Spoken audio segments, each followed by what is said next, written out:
Big Pod. What up, Jopins?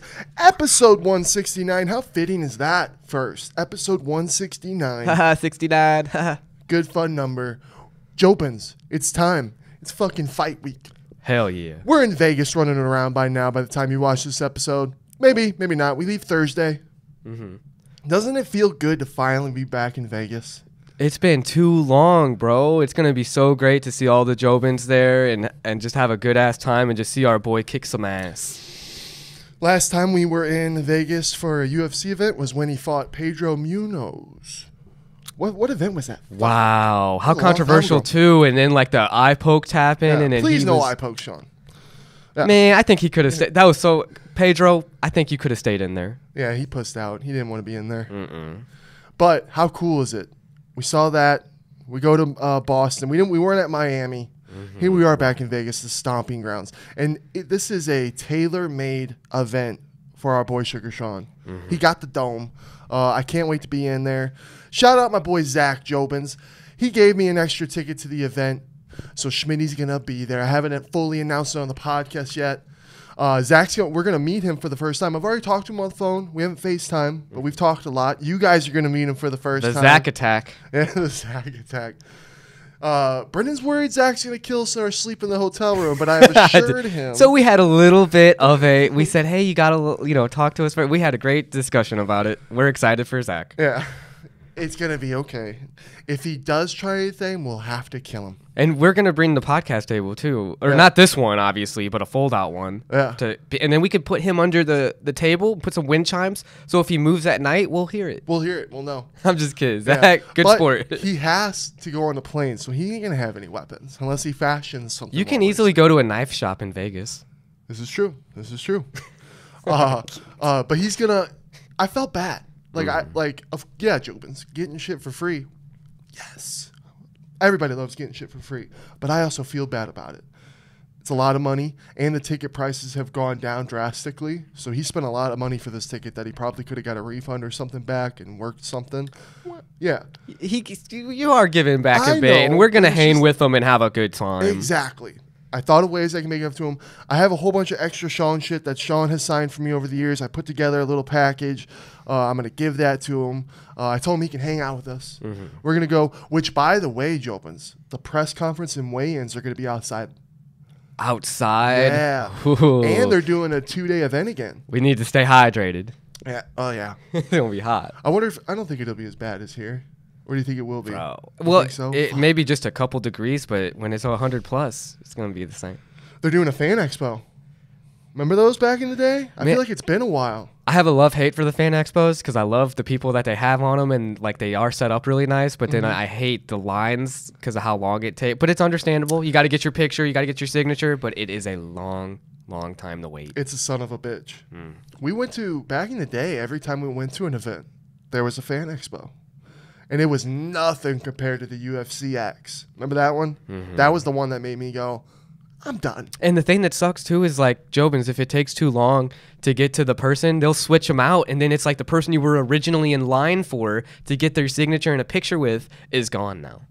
It's crazy how much that's changed. They've done a lot better on that. Well, dude, when we would go to... Now, I get that's the UFC X event that's during International Fight Week, so it's bigger, right?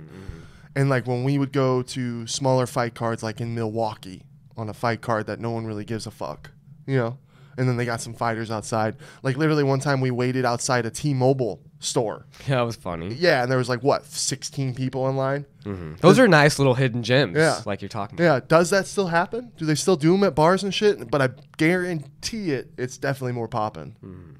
Big time. It's just anyone that goes to an event like that, Jobins. Like I went to an anime Comic-Con just to get Naruto's voice actor to sign the pop figure, and it was such a long line. And I dragged my girlfriend to it. No, she was just already not having it either. Really? Well, she wasn't. She was actually being a really good sport. Shannon was being a good sport, but I could tell it wasn't her scene, and it wasn't really my scene either. I was just there for Naruto, but there was a whole bunch of other crazy shit.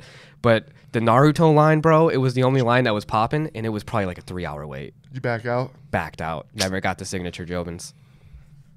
Yeah, so we have a lot of people from the gym going Jobins. We got Bebo, Dom, Ryan, Wiley. Our boy Josh, who was just at the fights last night too, big guy. There's so many people. So many people from the gym. Oh, yeah. And then there's so many of you Jobins from around the world that are coming. So, you want to find Big Schmidt? I'm going to be at the press conference. I'm going to be at the weigh-ins. And we like to get there early, so I'll be waiting outside wherever this is. I can't wait, dude, for that energy. It's so awesome, too, because Aljamain Sterling was that energy in Boston when our boy beat him, and then you were just over the moon. Your hype and your energy was so great, and then all the Jovins around you, and we were just right outside the venues just celebrate. Jovins, I think something like that's going to happen again with just like that energy, seeing then his teammate who's been talking all this shit get beat, and then it's just going to be a freaking mob. Yeah, last time we met some people. Jace, we met Chris. Legend. And it's weird how we organically met those guys. Yeah, one of them lives with us now, right? And now one of them lives with us. Big Jace, we love you, buddy. That guy just matched me. You know what I mean? He matched us. He matched our energy. And then he took it to another fucking level. And sometimes I'm like, it's like when you see the beautiful, bright star for the first time, you know? So we wish you were there again, Jace, but we get it. We will see you again one day. But I have a feeling we won't find a Jace. We won't find a Jace. We're going to find somebody else. It's going to be somewhat different. But bring the energy. We want to bring a storm, Jobins. I want to cause chaos in Vegas. I do my part. We do our part, right? Everyone's got a part to play. And for this fight, Schmidt's part is cause havoc on the streets of Vegas. I'm going to care. So I'm nervous about my signs I made. Oh, I love the signs. I know. What do you... Are we going to be able to get them in? Bro, it doesn't even say anything offensive on the signs. You know, dude, the second day back in Boston, they wouldn't let me get my flag in.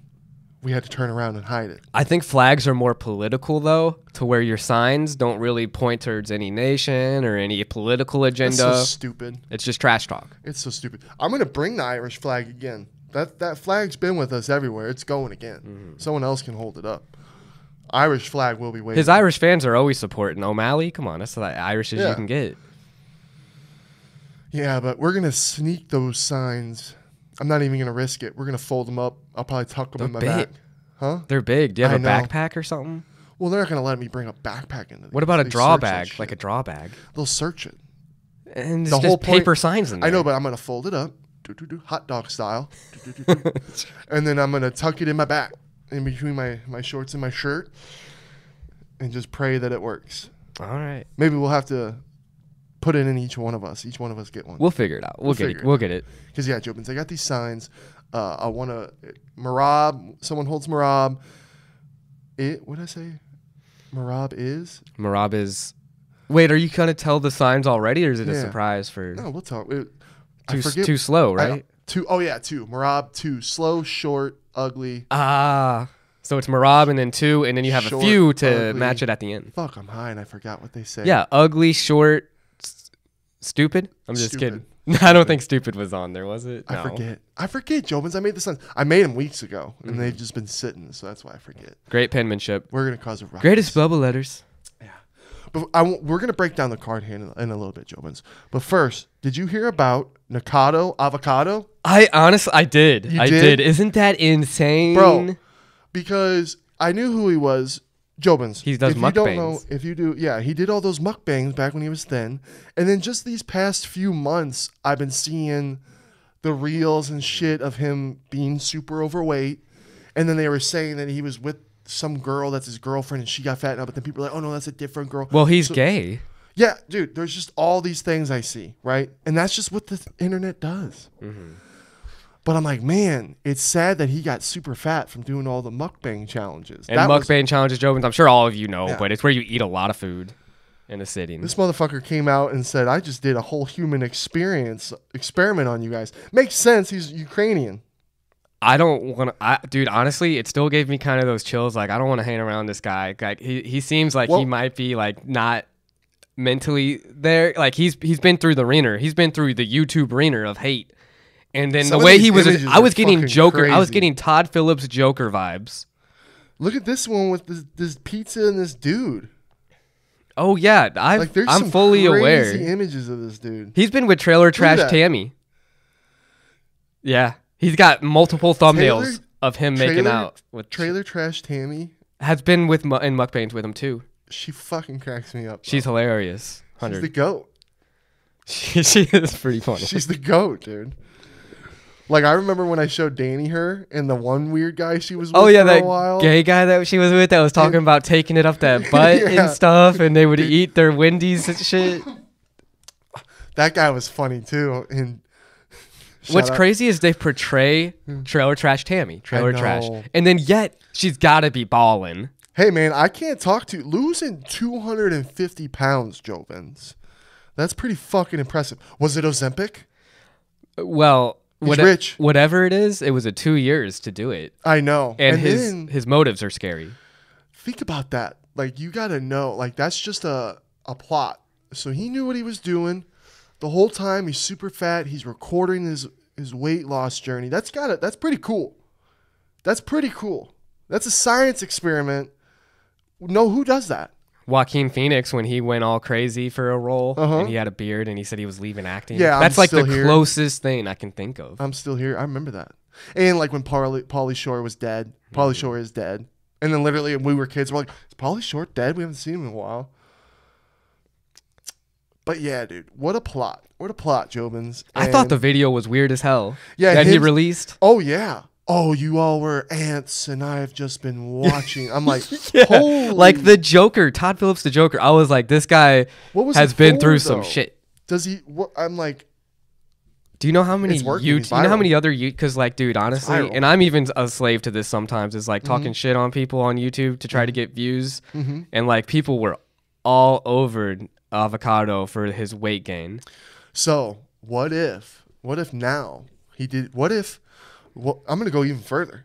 What if he's jacked right now and all these videos he's releasing are when he was at his weight loss part, but then now he's even in another next step ahead for his next viral point?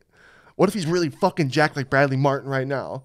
That would be insane. I mean, right? Who knows? Who knows? Who knows? Would you be shocked if a year from now he's all jacked and we're like, he was fat, lost a whole bunch of weight, now he's jacked? That is probably the craziest story of the internet for the week. So I know, Nikado Avocado, you can't fool me if you come out with that jacked video here in a year. Can't fool Schmitters. But I thought that was fascinating. His weird video, because I was like, oh, wow. When I just read the headlines, lost 250 pounds. And I saw him, I was like, oh, good for that guy. The internet bullied him and he fucking took charge. You know what I mean? But then when I saw that video, I was like, what the fuck? Yeah. I mean, I honestly, dude, I think it's like the dark days of YouTube, like how like the Hollywood times with Judy Garland and Mickey Rooney, you know, they got addicted to like drugs at the time and they were like the treatment of people behind the scenes. Because Mr. Beast just released another video too, still has not addressed any of the allegations, bro. Probably was told not to by his... Has super lawyers that are $2,000 an hour. Saying you need to shut the fuck up right now. Probably. And then I'm just watching his latest video, which was called Men vs. Women Survived This Wilderness for 500,000. And then guess who shows up at the end of it? Logan Paul and KSI. Just for no reason. Just because they're there. And I'm just like, dude, the YouTube algorithms and the people that are higher ups...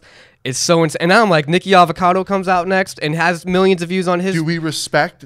What is going on with YouTube? Do we respect Nikado Avocado because he was upfront about it? What if Mr. Beast's been doing some social experiments on us and then he's just telling the uppers? And works for the CIA. Look at all these tests he's doing on people, putting them through situations. Yeah, dude. He's manipulating people. He's like, well, if you want this money, I have a new deal. Steve will do was going off on Mr. Beast. Was he? Oh, yeah, you're a piece of shit. No one fucking talks good about you or who knows you, doesn't ever say anything good about you. I'd be like, damn, there's some mafia shit going on. Is YouTube's golden goose untouchable? Is YouTube in its mafia days?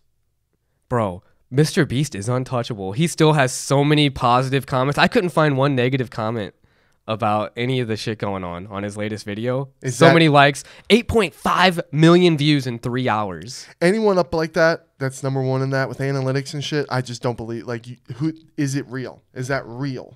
Is it real? What's real? The internet's not real. It's all real. Who was talking to me? It's insane. Or no, it was a podcast.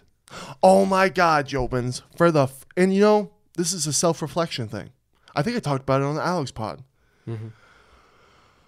People judge me when I go on the Timbo Sugar Show, right? Right. And then shout out to all you Jobins, you new subscribers. And shout out Tim.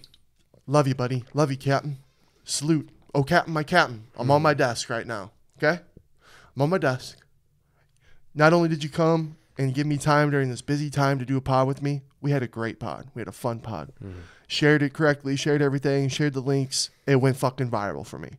20,000 fucking views. That's awesome. What the fuck? Thank you, Tim. We appreciate you. Tim's a legend. And you're a legend too, dude. That was an You are awesome too. pod. I was happy to see that. You are too, bro. And you're killing it right now with you growing your shit. We're just growing. We're growing in time. And that's what it takes. You know what I mean? Like, everyone was so positive in the comments about me and Tim's pod. Overwhelming. You know what I mean? It fucking it revived me. You know what I mean? Like, come on, keep going, Schmidt. That's what it's for. Because, dude, when I go on the Timbo Sugar Show for years, and it's not the fun conversations that I want to have, you know, that I have on the confidential pod, that I had with Tim here. You know what I mean? It's not fun. I don't want to be Steiny. I don't want to be George Janko. You know what I mean? I'm not the guy to just be shit on. I want to have an input and fun input too and have fun talks. Right. And when you just go on there and just get shit on all the time and yeah, I know it's most of the time it's like because of my habits and they want me to change shit and they're just being big brothers, right? But I think it's just the wrong space to do that. Because some people that watch it, they just don't have the full picture in front of them. Yeah. And then they'll come to conclusions Yeah. without knowing the whole picture. And So then- all the Jobins that are saying positive stuff and Love you. really know the truth, like that's awesome. Yeah. Because then you read, and Joe Rogan says all the time, don't read the comments. Joe Rogan's the most successful podcaster in the world, and he's saying don't read the comments, right? So you can't let it affect you. But sometimes you just read, you read a lot of shit. And I talked about this on the Confidential pod. And when you read things of like, oh, Sean, don't even fuck with you anymore, blah, blah, blah, you know me. People can say, because there's those comments that are like, oh, Schmitty should just be wiped off the face of the earth. Jesus. I know. Jobins, don't say that. I know, but like that's like, okay. You know what I mean? That guy's just upset. But when someone does say something like, oh, like even if I were to read, oh, Brendan don't even look happy doing these pods. He doesn't even fuck with Schmitty. Those are the ones that are going to I'm going to start thinking about shit. You know what I mean? And I got to get better at it. Sean and Tim Tim on the pod. He's like, nothing's good. These stupid comments aren't going to change anything. I'm like, you're right. It's just me. Dude, I don't want to let anyone down. bro, sometimes I think we as humans are too hard on ourselves for how we respond to hateful comments. Because, bro, back in Socrates' time, that's not even that long ago. When you're looking at the whole evolution of humans and like how we've been smart for so long, we've only been recently having negative comments, recording ourselves online. George Washington, motherfuckers didn't have to deal with this kind of stuff and the mental psyche that it takes to deal with negative comments and views like that. Do we put ourselves in that space? Yeah.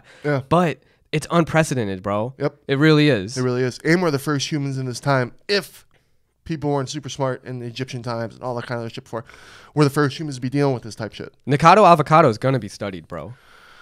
Or is those are negative comments that have done that and created what we've seen there. He is 100% a Ukrainian spy. I'm just kidding. I don't want lawsuits. 32 years old. Born in 1992. I have the same birth year as him. I know. Fuck, what's my generation all about, man? He's a little older than you. I know, smidge.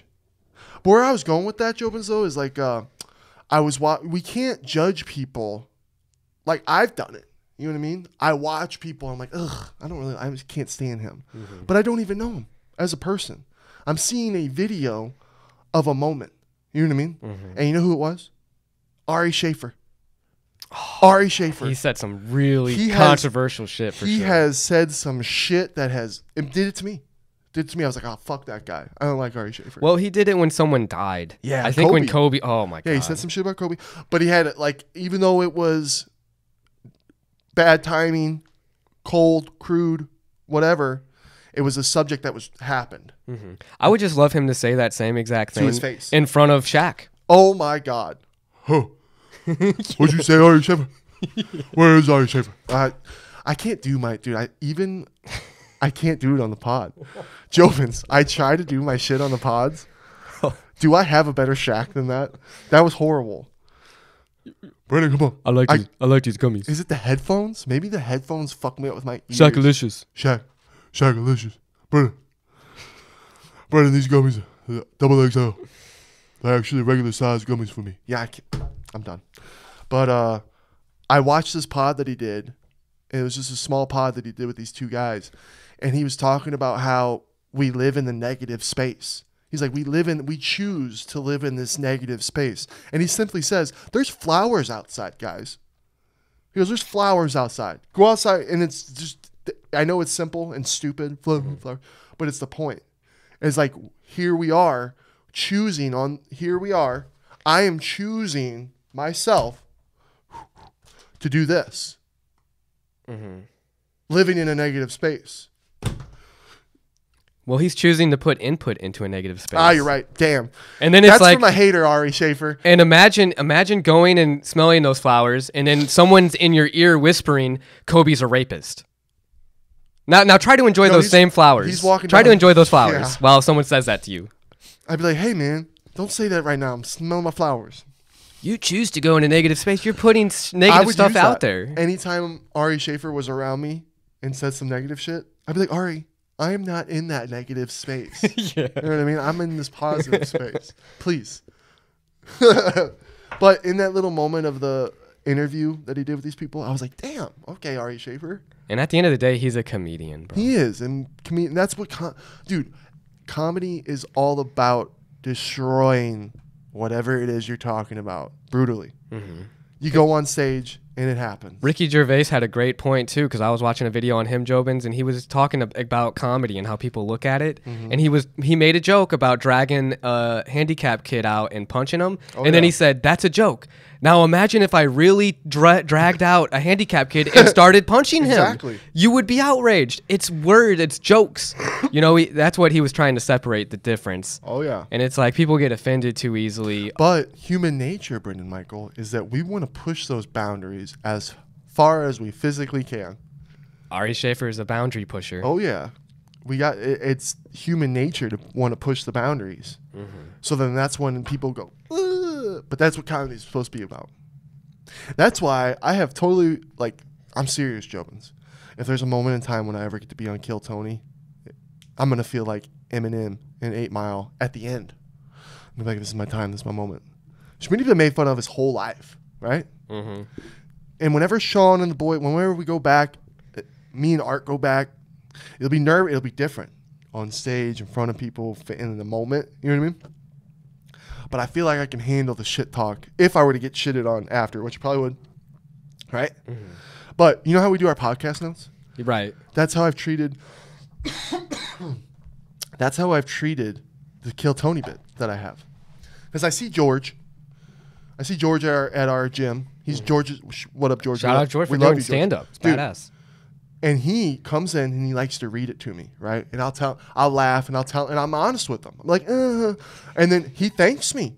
It's what you should do for your comedian friend. He'll go, thank you, Schmitty. You really helped me prepare this. He'll say it a couple times and then he'll be like, he goes, I needed to make that joke shorter, so I'm glad I did that. So I'm seeing all him, and then he's been going out and he's been fucking killing shows. I still need to go see him live. He's been going out killing shows. He says he's getting people to laugh. He's finding what works and shit. But to me, that's his realm. Like, he's really good at that. He can do that. I feel like with me, I'm a off the top. Like, I can't sit here and write jokes. No, you can. You just need the discipline for it, because you're such a natural talent when it comes to comedy. That's why I think Kill Tony is perfect. It's like, but bro, even natural talents do need to put in the work and you could do it. I'm just saying, I don't think you're at the level right now to where you can be. Well, that's why with Kill Tony, what I love about Kill Tony is how you'll hear people go on there. You'll hear people, oh yeah, I've been a comedian for 3 years, 4 years, 10 years. But then you'll hear people, I've never done stand-up ever. Right. This is my first time. And to me, that's valuable. I see that valuable. And I have on my phone my thing. right? It's not all written out, but it's like podcast notes where it's like, okay, I got my thing about that. And in my head, I'm going to naturally be off about it. You know what I mean? So I'm going in there with Chris Farley energy. Yeah, you could kill, dude. The comedy scene has just been like, I think it's on fire the most right now. Like to be a comedic actor or just a stand-up comedian, good time. Well, it's a give take because it's like you can't say the same shit you used to say back in the day, and like there's political correctness and everything. Like even Marlon Wayans, dude, it was such a good podcast to watch. Wasn't it? With him and Shannon, Club Shay Shay. Dude, I love him. We grew up, bro. We grew up on Scary Movie, dog. Damon White Wayans, chicks. natural talent, doesn't Dude. do stand up anymore. JOBINS, if you haven't seen Major Pain, because I'm old, please go watch it. It's so and it's a heartwarming movie that has good points and fucking funny.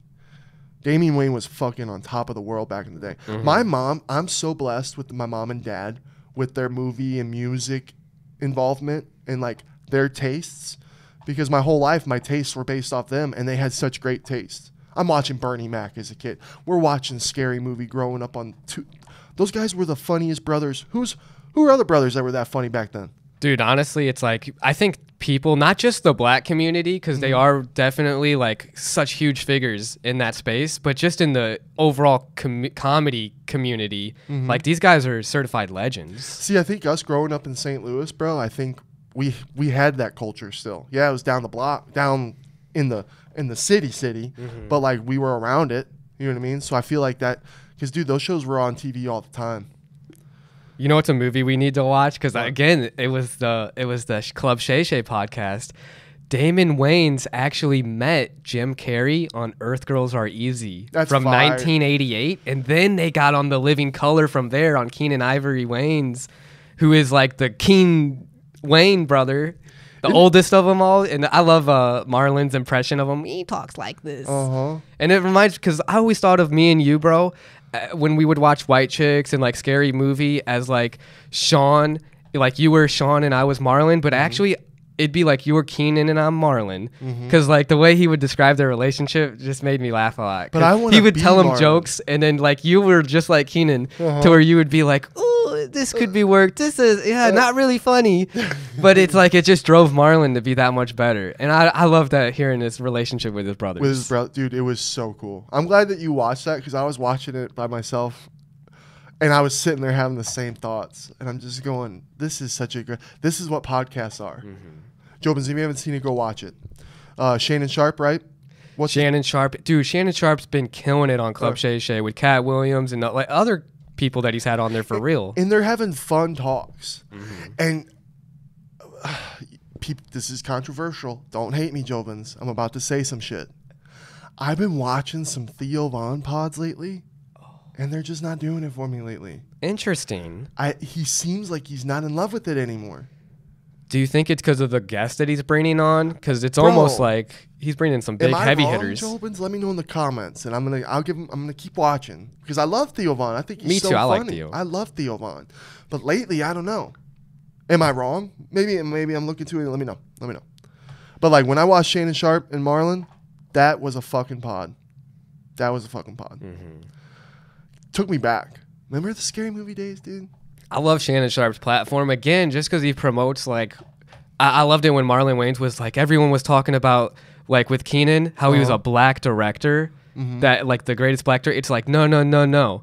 I'm just a director, because when you put black in front of it, it limits the ceiling. There's a ceiling to black success. There's no ceiling to success. Yeah. And when Marlon Wayans said that, I was like, damn, everyone should have, like, we talk about how there's not enough, like, leaders or like figures, role models in certain demographics, but it's like, dude, those are the people. Like, I just like seeing people rise up, and like they have a solidarity, and like JOBINS almost, you know. You know what a lot of people don't have. The more I've grown up and realized is what I really love about the African American culture is like the grandmas and the moms.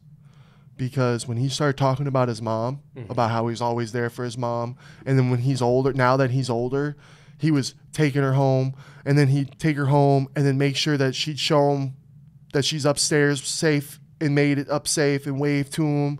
And then she's texting him right away.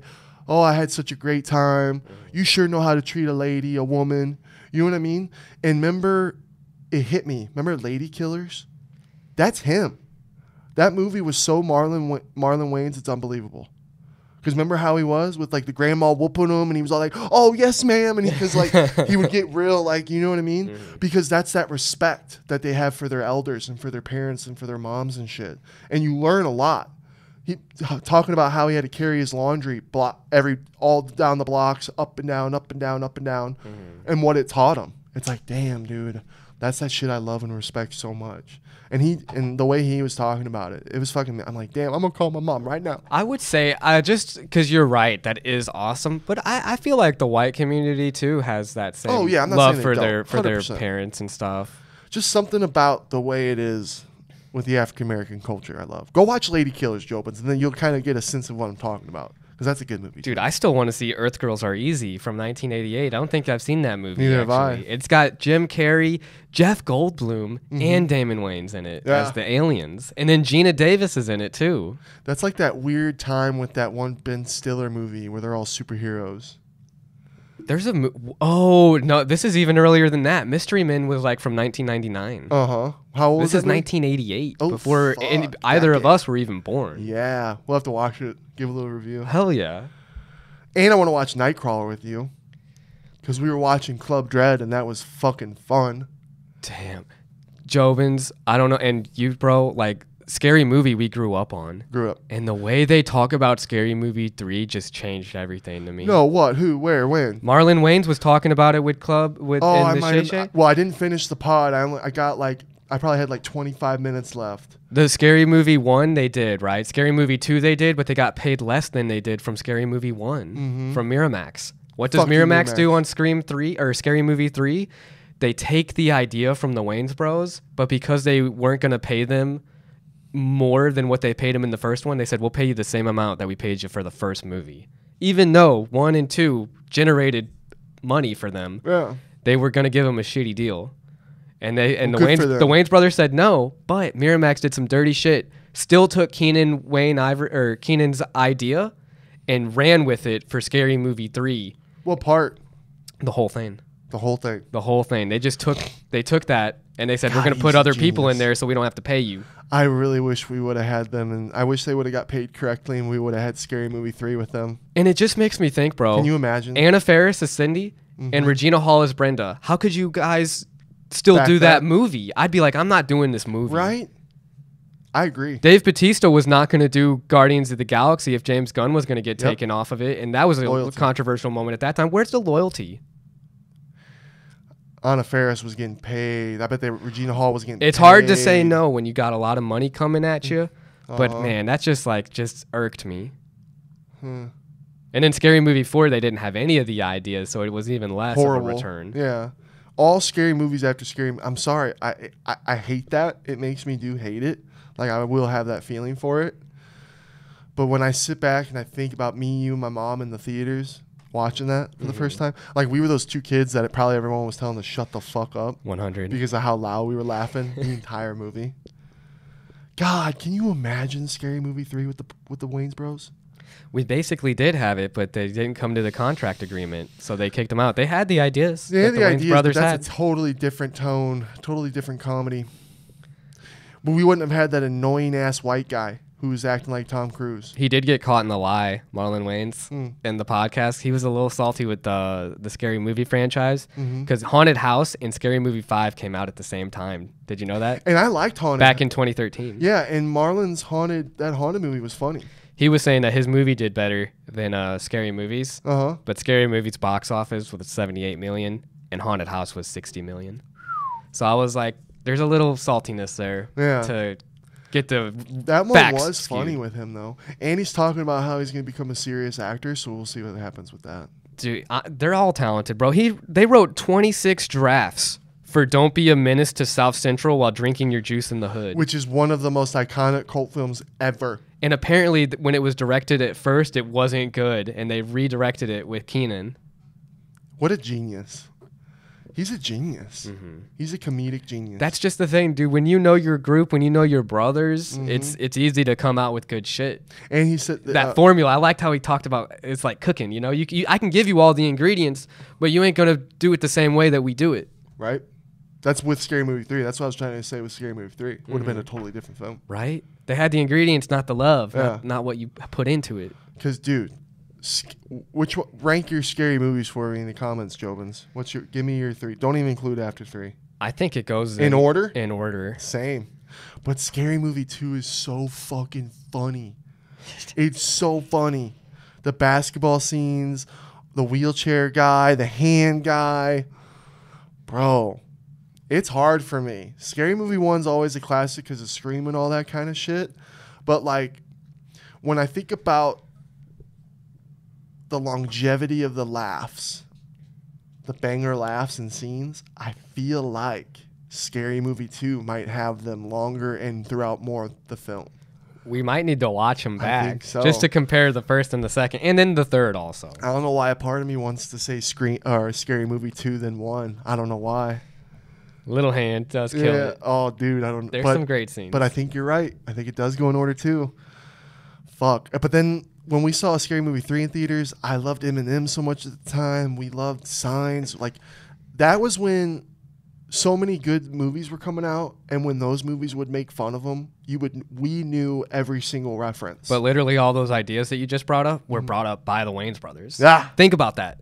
They gave them the formula, and then they said, you can't make it. We're going to get some other chefs. Damn. Fucking damn. Oh, real quick. There's this viral thing going around with this woman who says, woman goes on first date. The bill was $700 for the first date. She says it felt light. That is not a high-value woman. She can get the fuck on out. She can get the fuck on out. Oh, it's light? Oh, well then, you know what, darling? You take care of this one, and the next time we'll go heavy. And see what she says. That went viral, huh? Yeah, like everyone's shitting on her. $700 first date, and it's light. What's scary though, there's so many like people that are like simps nowadays, like OnlyFans people that pay, and then like the girl will brag about how she's got money now for a vacation with her hubby. For $700, sorry, same type of shit. For $700, we could do so much more. And I could cook that food just as good. And we could sit under the candlelight. At that point, just call yourself a prostitute because you better put out. Yeah, ugh. $700. Brother, ugh. $700. That's a crazy Japanese steakhouse, huh? Bro, that's top of the top. That's like the top of the tower, and it's rotating. And you got a great view. I got $38 million in the bank. This is where Sean and Tim say, you would spend it. I'm like, I feel like I wouldn't. Would you have, if you got $38 million in the bank, you gonna have a bunch of sports cars? Yeah? No. What are you gonna do? With $38 million in the bank, probably buy properties. Make sure the family's right. Start the Brendan Schmitty Show movie production company. Yes. Right? Yes. Yeah. I'd start a fund for my family too. Right? If I have $38 million, I could just put $1 million I towards would want one nice car. And it would either be, if you know those blacked out Escalades that look like security guard type cars that the celebrities pull up in, I'd either want just one of those, or if like Tesla, they made like a nice electric one of them where you feel comfy getting in and out. I'm getting a Cybertruck. A Cybertruck? Yeah, I know there's a lot of hate on those, but and then you got to think about how expensive the upkeep of those cars is too. You know what I mean? That's what really drives me away from sports cars. I get the watches and I get properties, right? But with sports cars, I'm like, dude, they're just so annoying. Engines, oil changes, tires, like there's so much and it's so expensive. It's the one thing that I just don't think I'd be involved in. Just need a house that's paid off. Yeah. You know? Nice ping pong table. I'd say it'd be sick to have a 4 or 5 bedroom home. Right? Because then I can just plan the future. And then we have a big old podcast room and also a warehouse with like that you could do studio shots in, because it would be awesome to almost have like a little mini Hollywood. This is where I wish Tim and Sean would believe in me with the money stuff, because I know it's like I'm living check to check, but I'm trying to make it work. You know what I mean? 100. Once we get money and the money comes in, I feel like I'd be good. Because, dude, like if we get our big chunk of land, right, and if I was a millionaire, you were a millionaire, we add on to the property. We got like an art of recovery type deal where it's like we all can go in and do hot tub cold plunges together, go work out, have our little gym, have our little church, have our farm. I want a studio building. A studio building for our podcast. Where there's a green screen in it too, and you got the wires, and you can do... We can make movies. Just about anything. Bro. And then we say, fuck the world. Because you know who does have that in Texas is Robert Rodriguez. Mm-hmm. Right? Isn't that his name? The guy that did Spy Kids? Yeah. Yeah, that is legendary. No, never mind. Wrong guy. Yeah. Damn. So yeah, Jobins. Did you watch Jobin? I don't know if you've seen this. This is like people always talk about like LeBron James and like how his son's going to be in basketball. But what about other fields like movies? Because M. Night Shyamalan's daughter, Jobins, made a movie called The Watchers with Dakota Fanning. Someone was telling me to watch it and that it was such a good movie. I'm mad at you. Come talk to me at the gym and say, yeah, that was me, because I'm upset with you. I'm going to say no. Honestly, it wasn't the greatest movie. Mm-hmm. I want to see Beetlejuice too. We got to go see Beetlejuice too. Mm-hmm. That would be nice too, the Beetlejuice movie. Yeah.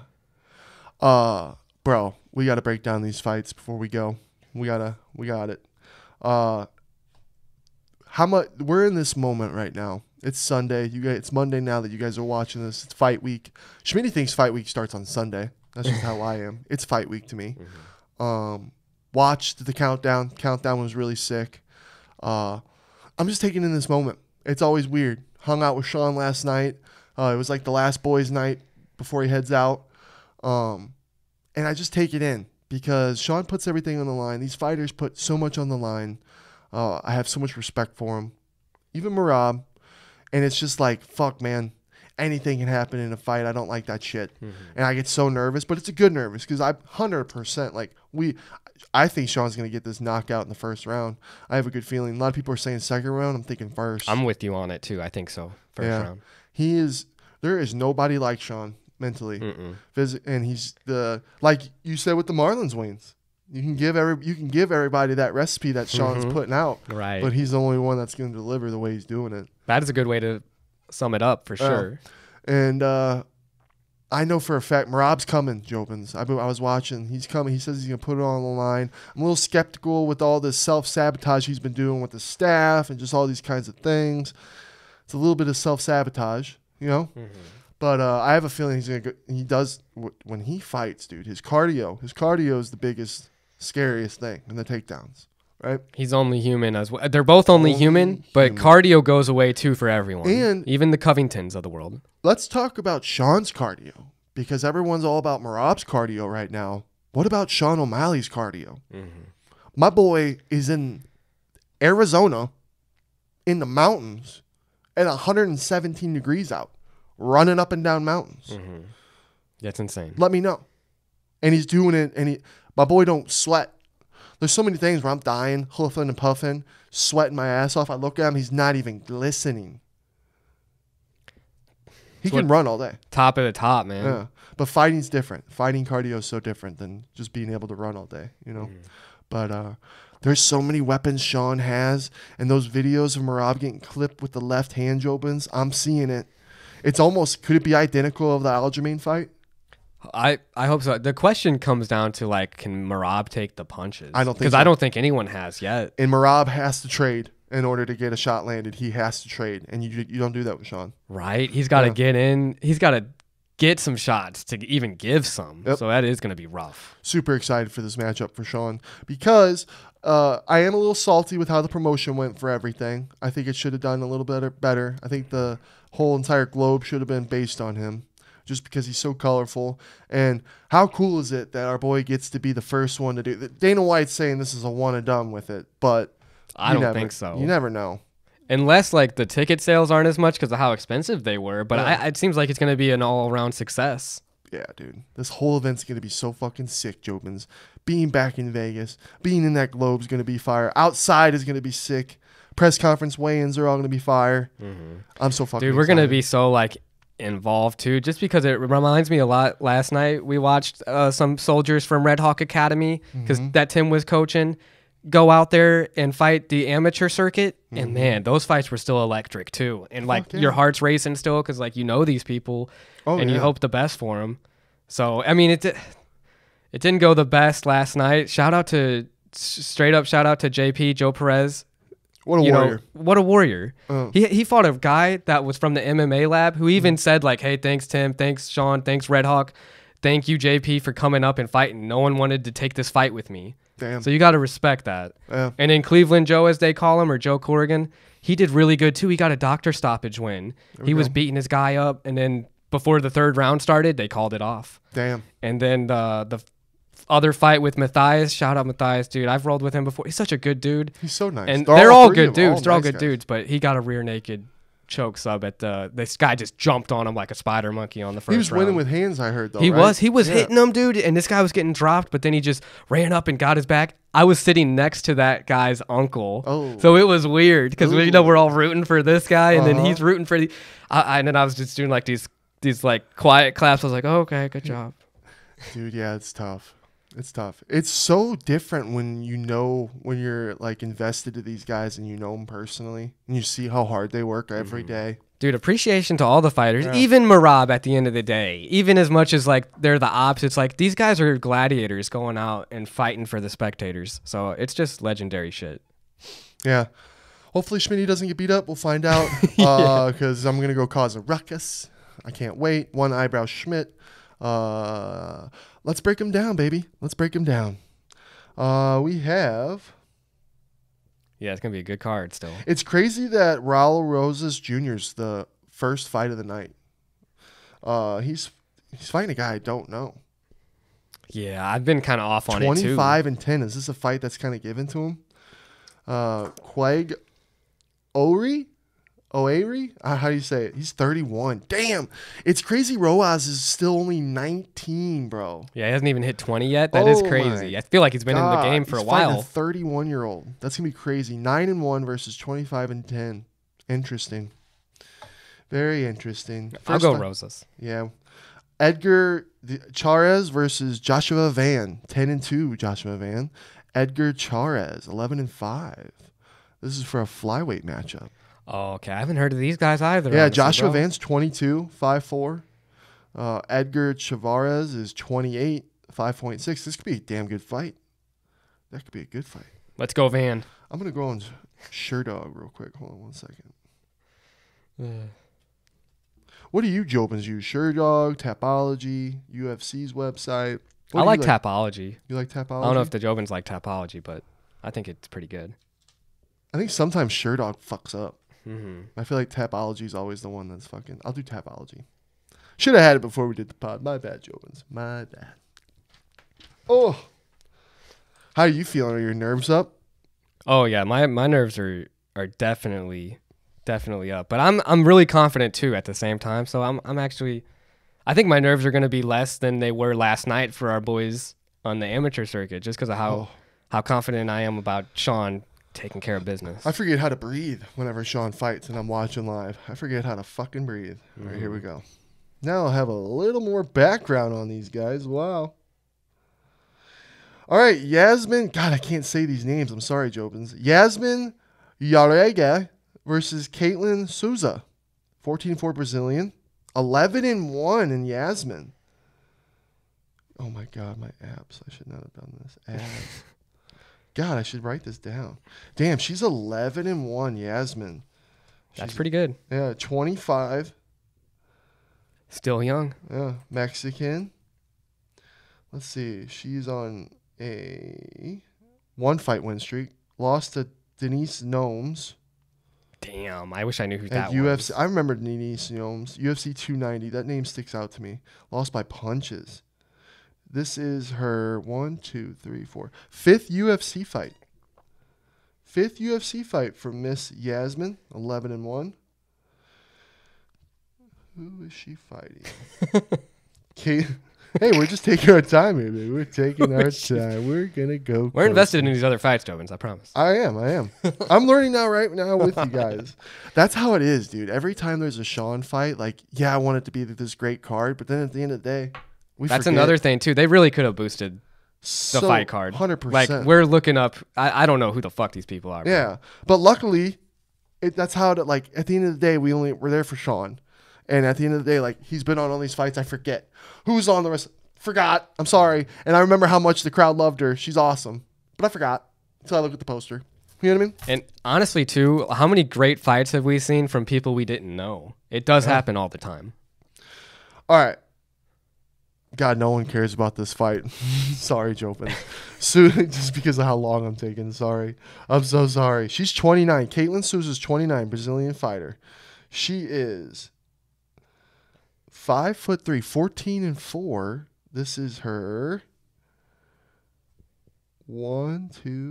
third fight in the UFC. Okay. 1-1 in the UFC. Yeah.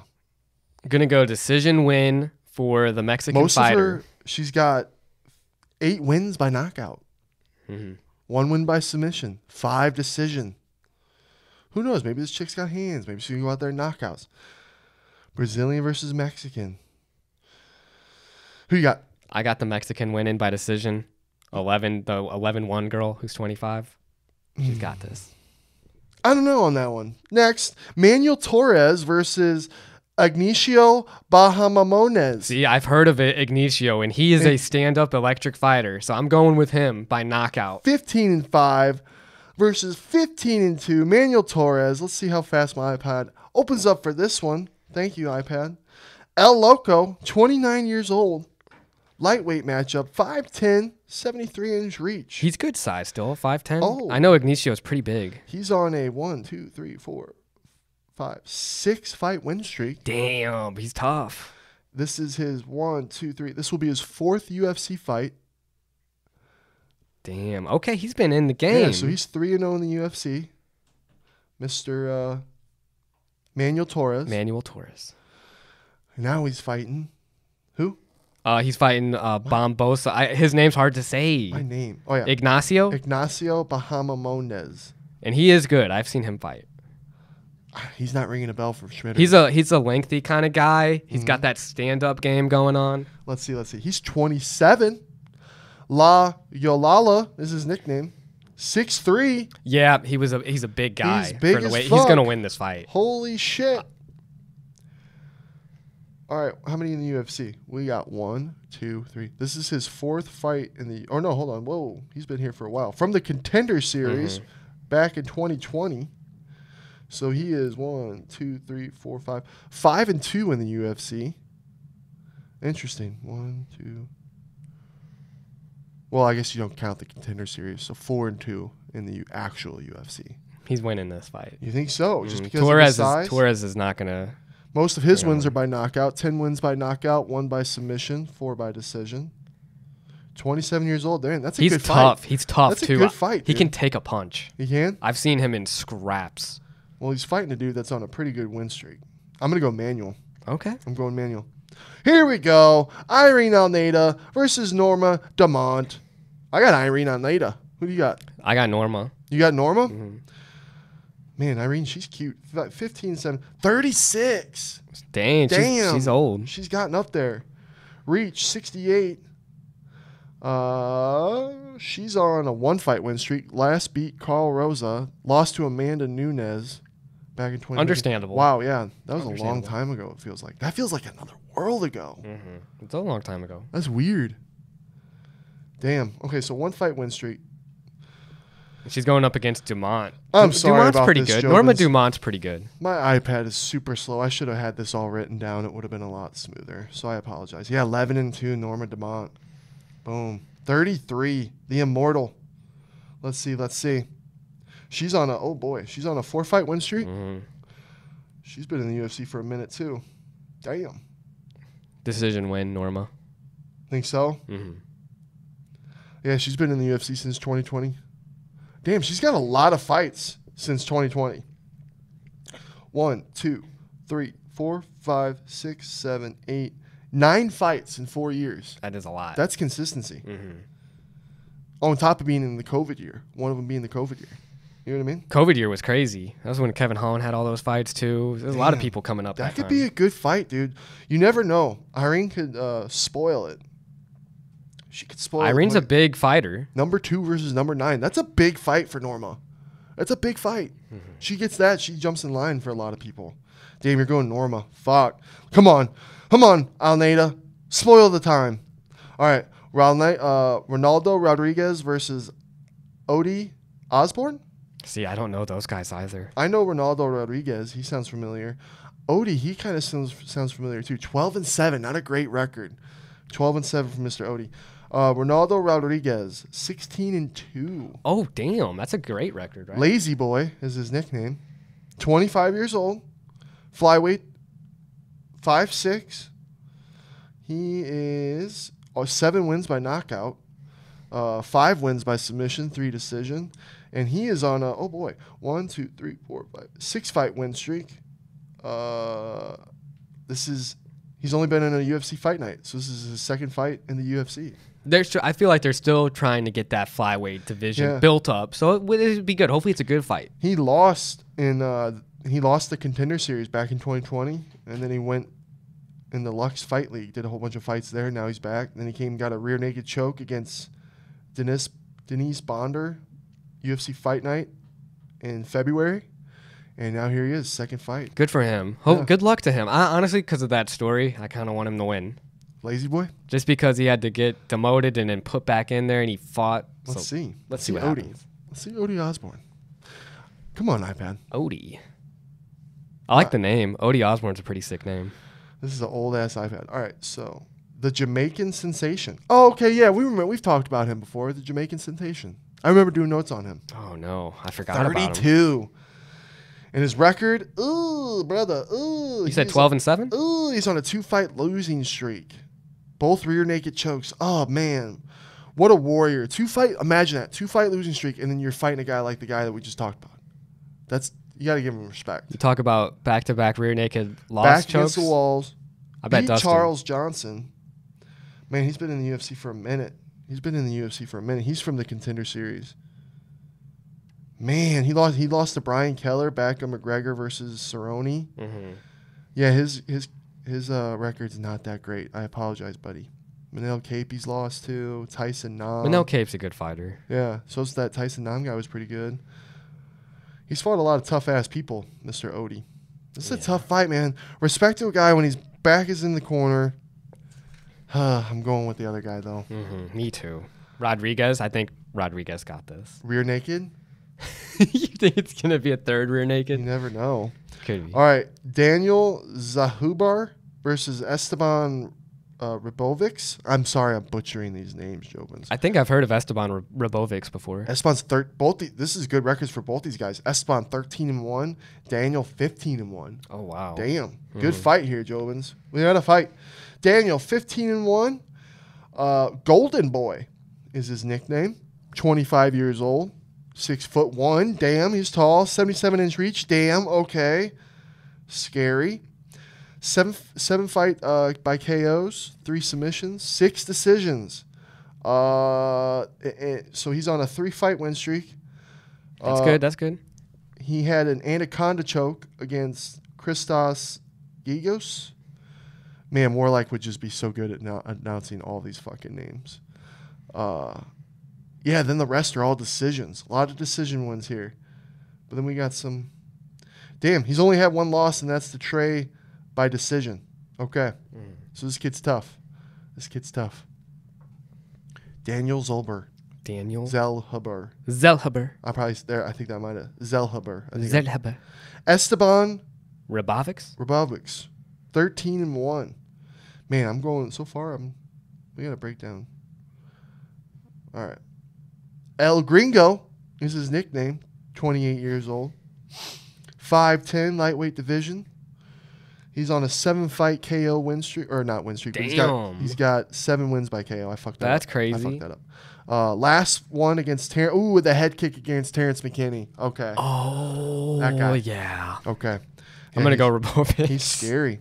He lost to Luke Radzahab. Oh, Luke Radzahab? Loic? Really? Yeah.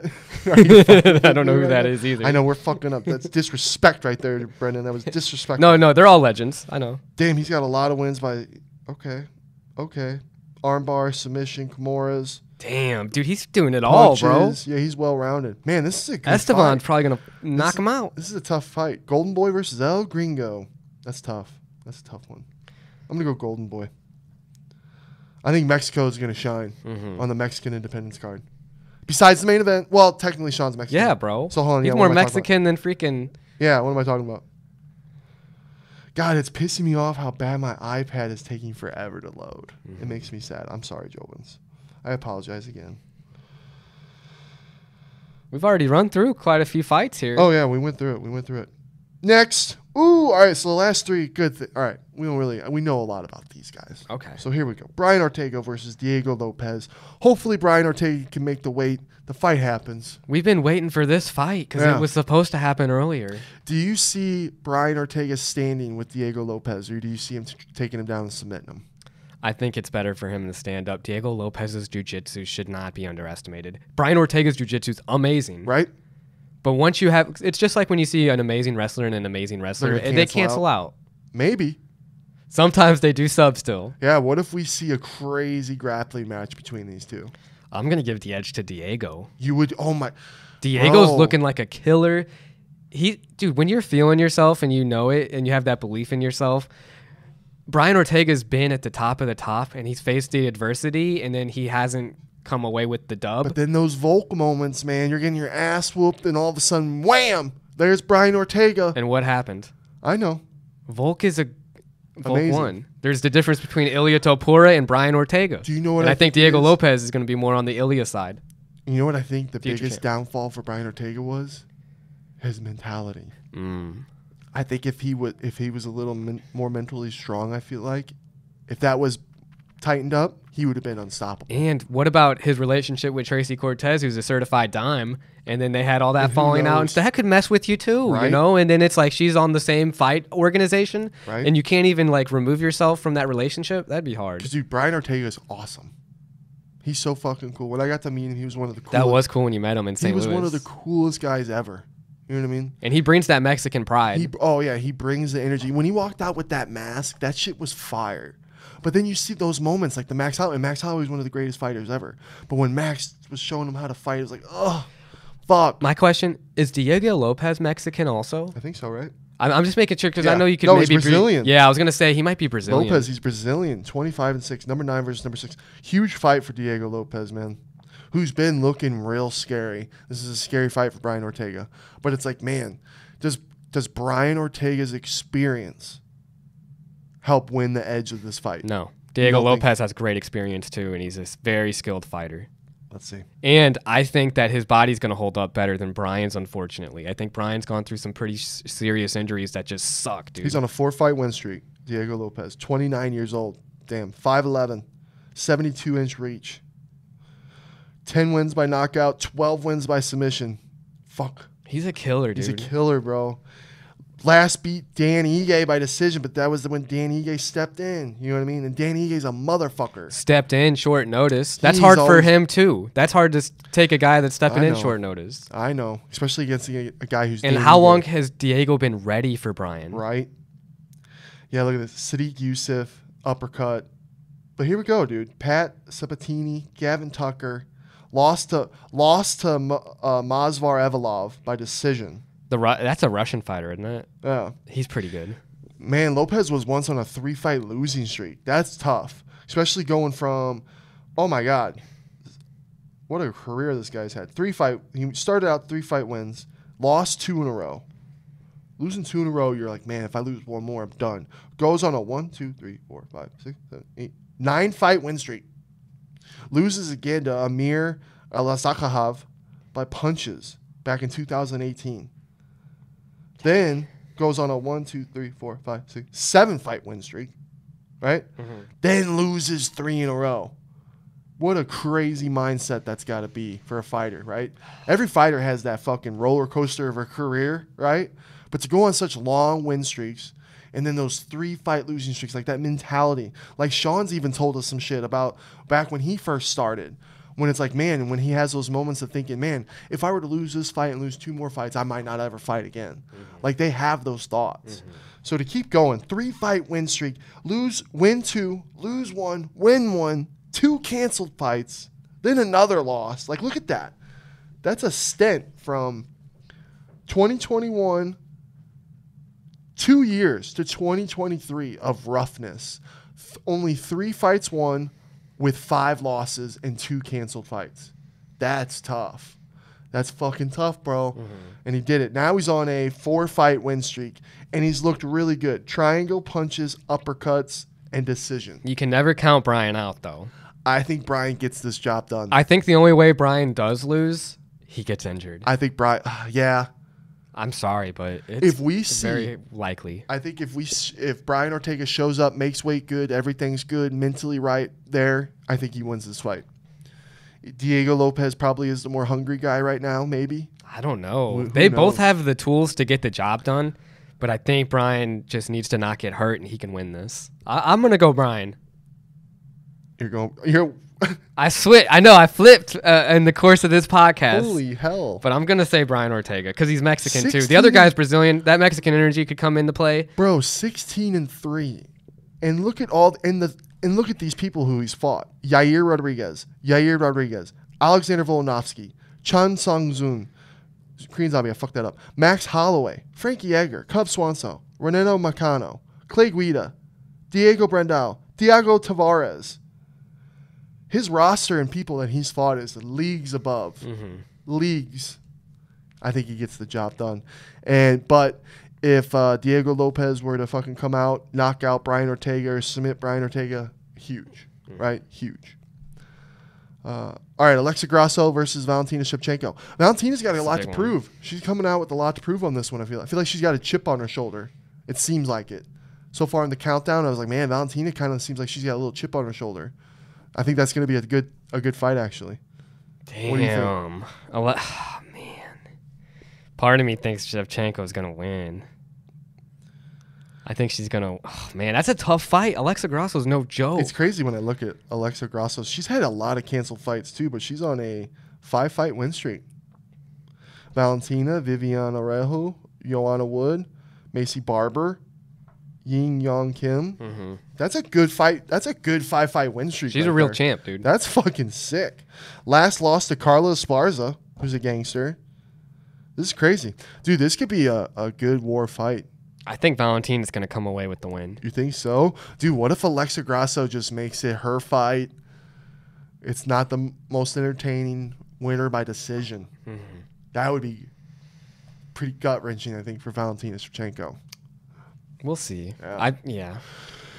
Main event, Jobins. We know how this one goes. Sean's knocking Merab's head off into the crowd for Schmitty to catch on the his left side. I'm going to be on the right side in the stadiums, but I told Sean, go look to your left, kick his head that way so that I could catch it in a basket because Schmitty's going to be ready. Merab, you're going to be fucking, if you're watching, you're fucked, bud. You're going to learn real quick just how fast, sharp, and fucking not standing in front of you Sean is. And when he hits you with those, but when the teep kicks land, when those punches to the stomach land far away, when he clips you with the left, you're going to start panicking and you're going to start shooting on my boy 47 times in this fight. 100. And guess what? Sean's going to stop that from happening. I'm going first round knockout. What do you got? I'm going first round knockout, too. I really do believe he's going to make him look like he shouldn't have even been there. As good as a fighter as he is, he's going to look outclassed. 3 things that Schmitty sees really coming. Left hook, knee, and an uppercut. Guillotine? Tune in to find out. Jobins, I can't wait to see you in Vegas. We can't wait to riot. Let's fucking go hard for Sean. Let's cause a ruckus. Let's get kicked out. Let's do it. We got this. I'll see you guys there. Brendan? It's fucking time, baby. Yeah. Let's go! Let's go!